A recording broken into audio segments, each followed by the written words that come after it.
The center of naval air power on the East Coast is Oceana, a sprawling naval air station in Virginia, home to the best aviators in the world. Since 2014, F-18 crews flying into the zone designated W-72 have reported encounters with a bizarre array of unknown, unidentified objects and aircraft positioned directly in their daily flight paths. Investigators with the Pentagon's UAP task force have requested that aviators try to document their encounters. On March 4, 2019, one crew did. An F-18 airman used his iPhone to capture images of 3 different objects he encountered in the same general airspace.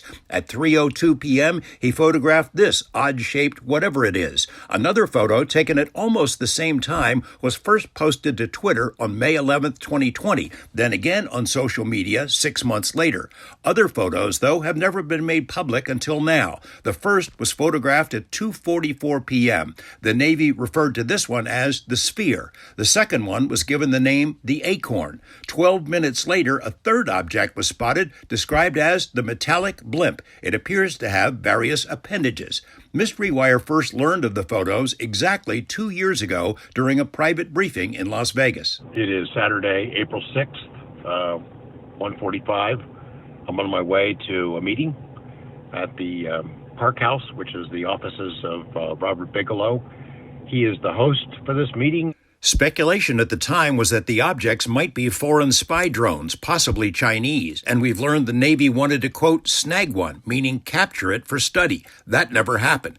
Critics tried to explain away the object, saying the Acorn looks a lot like a toy Batman balloon. But 2 years later, after careful study by the UAP task force, the objects remain unidentified, although the 3 did not perform spectacular maneuvers like the famed Tic Tac or gimbal UFOs recorded by the Navy elsewhere. They do not behave like any drones or balloons known to the U.S. military. We've learned of sensitive briefings prepared by the UAP task force and delivered to multiple military and intelligence audiences. The task force reports noted that the objects were able to remain stationary in high winds without moving at all for hours, beyond the capability of known balloons or drones. Earlier this week, the chief of naval operations was questioned by reporters about Navy encounters on the West Coast. Swarms of so-called drones buzzed Navy warships in July 2019, just a few months after the East Coast photographs were taken.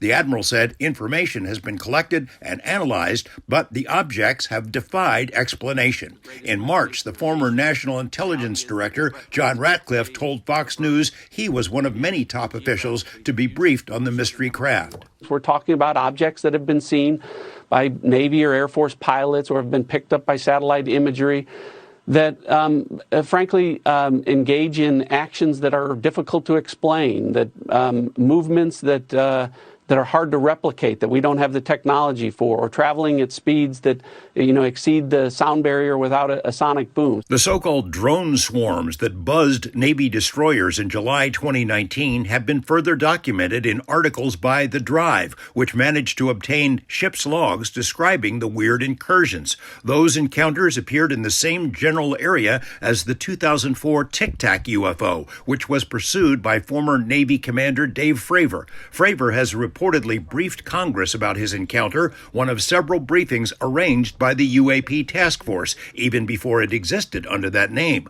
Unlike previous decades, when the UFO topic was ignored or hushed up by Pentagon leaders and Congress, Fravor thinks there are solid reasons for the Pentagon's now deadly serious interest. So just from a national security point, you would say, I'd probably pay a little attention.